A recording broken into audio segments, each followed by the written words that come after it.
Bonjour à toutes et à tous, on a eu le droit à de belles surprises ce samedi en Ligue 1 et on va en parler tout de suite en commençant par la une de Corse Matin. Le quotidien exulte après l'exploit de la GIA, vainqueur de Marseille au Vélodrome 2-1. Les Ajacciens ne sont plus lanterne rouge du championnat et bien sûr de son côté la Provence tacle cette panne sèche de l'OM, méconnaissable et brouillon. Les Olympiens ont perdu leur invincibilité malgré le 100e but de Payet en championnat. Heureusement ils ne sont pas trop distancés en haut du classement par le PSG car les Parisiens ont été muets face à des Rémois combatif, score final 0-0 au stade de l'Aune. Surtout, Paris a vu rouge pendant la rencontre, comme on peut le voir sur la première page de l'équipe. Sergio Ramos a reçu un carton rouge juste avant la pause.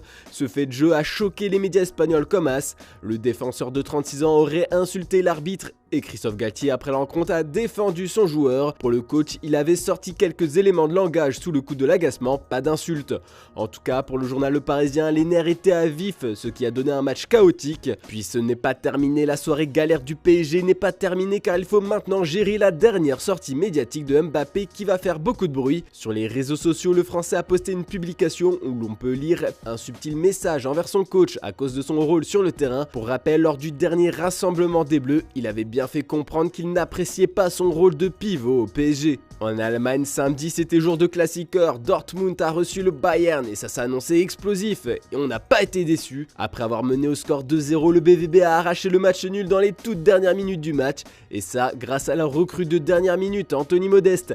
Le Français de 34 ans fait la une de Bild ce matin, mais aussi de Kicker. Le buteur est très ambitieux. Au micro de Sky Sport, il a assuré que son équipe va terminer championne d'Allemagne. De son côté, le Bayern n'est pas trop déçu de prendre juste le point du nul. Pour Oliver Kahn, c'est déjà une saison incroyable, mais la légende bavaroise estime aussi que son équipe doit être plus tranchante et doit tuer le match plus tôt. On va feuilleter le quotidien espagnol maintenant. Malgré l'absence de Karim Benzema, le Real Madrid est venu à bout de Retafe 1-0. Ce derby madrilène est remporté par les merengues grâce à une réalisation rapide d'Eder Militao sur corner. On peut voir la célébration du défenseur brésilien sur la première page de AS et de Marca. Maintenant, les joueurs du Real ne pensent qu'à une chose, au Classico le week-end prochain. D'ailleurs, du côté des Barcelonais, on se prépare pour l'instant à affronter le Celta Vigo. Pour cette rencontre, le Barça ne pourra pas compter sur Memphis Depay, Franck Kessié, Jules Koundé, Ronald Araujo, Andreas Christensen et Hector Bellerin, tous blessés. Une mission compliquée pour Xavi, mais les Barcelonais veulent à tout prix une victoire pour rester leader du championnat devant le Real. On a aussi eu le droit à un gros match en Italie. L'AC Milan recevait la Juventus lors du choc tant attendu de la 9e journée de Serie A. Dans une rencontre dominée et maîtrisée par les coéquipiers de Théo Hernandez,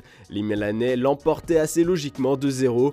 La Juve est impuissante, estime le Corriere dello Sport. Rafael Leão a fait un super match. On retrouve le Portugais sur la première page du quotidien italien, mais aussi sur la Gazzetta dello Sport.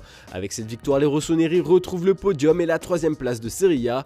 On est de retour, a déclaré Pioli après le choc. Puis Tuttosport, média pro Juventus, fait état des dégâts. Jusqu'où la Juve peut aller cette saison, s'interrogent les journalistes italiens. L'avenir d'Allegri à la tête de la vieille dame fait de plus en plus débat. On part en Angleterre avec les dernières déclarations très alarmantes de Jürgen Klopp. Le coach allemand n'a jamais été autant pessimiste en parlant de l'avenir de Liverpool, puisqu'il estime qu'ils n'ont déjà aucune chance de remporter le titre en fin de saison. Mais il a aussi réaffirmé son attachement au club. Klopp n'a pas du tout envie de quitter Anfield après 7 ans d'aventure. En fait, le problème ça doit être Haaland, estime le Daily Mail. Le tabloïd a fait le rapprochement entre ses propos et le buteur norvégien sur sa une. Il roule sur tout le monde et guide clairement Manchester City vers le titre sans difficulté.